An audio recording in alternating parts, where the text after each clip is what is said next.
Légendes de France et d'ailleurs.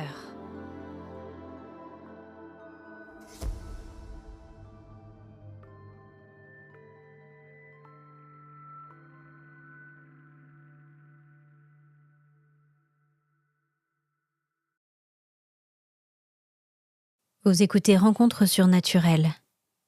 Légende 1, Cernunnos.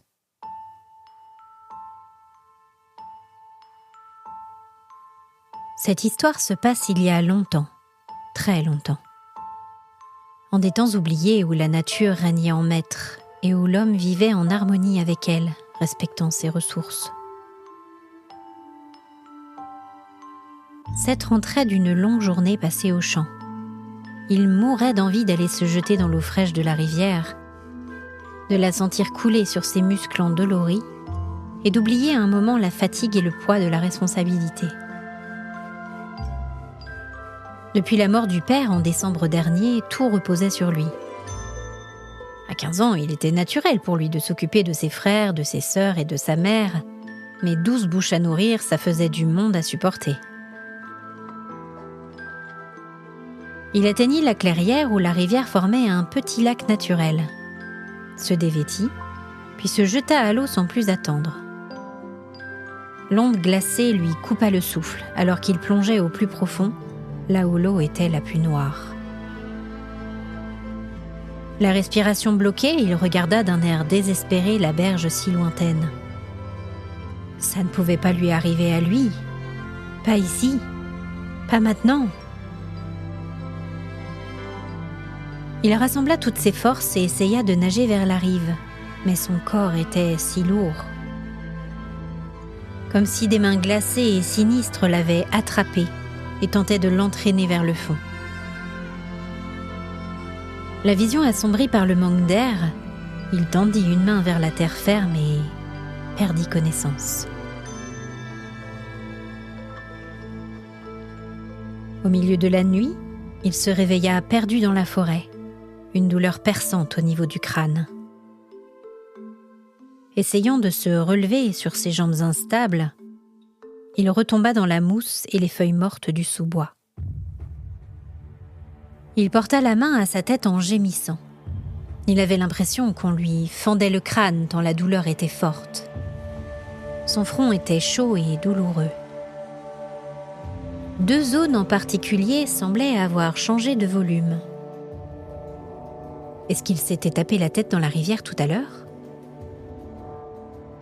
Il tenta de se souvenir de ce qui s'était passé depuis qu'il avait perdu connaissance, mais rien.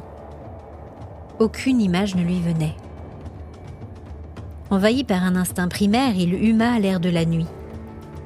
Il se surprit à localiser une meute de loups en contrebas de la vallée, quelques sangliers et des buissons chargés de baies sauvages. Même sans les avoir goûtés, il ressentait leur acidité sur la pointe de sa langue.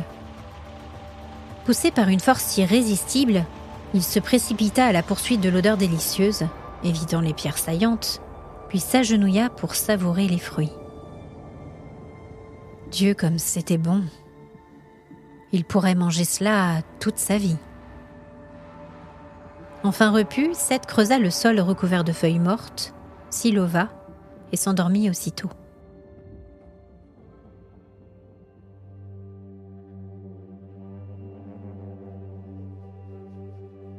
Il fit des rêves étranges. Un grand homme barbu le portait, avançant d'un pas tranquille à travers la forêt. Sur son front s'épanouissaient les immenses bois d'un cerf, andouillés à 7 branches qui luisaient dans la lumière de la lune. Dans son rêve, l'inconnu lui caressa le front tendrement, l'appelant « mon fils ». Il lui fit boire un liquide sombre au son de paroles chantées et d'une voix presque inhumaine. On aurait dit le brame rauque d'un cerf résonnant dans la forêt. « 7 pas tu feras et tu me trouveras.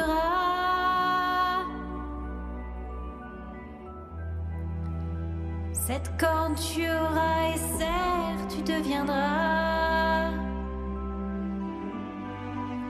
À 7 heures tu mourras, et mon fils tu seras. »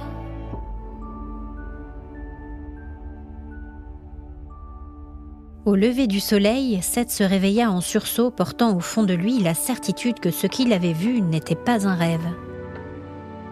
Sous la masse qui s'était formée de chaque côté de sa tête, il sentait nettement à présent la texture dure et lisse d'une petite corne. Un craquement de branches brisées le fit se retourner brusquement, et il le vit.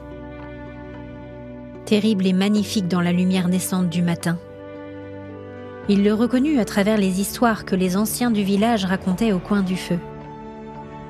Cernunnos le dieu cerf existait bel et bien.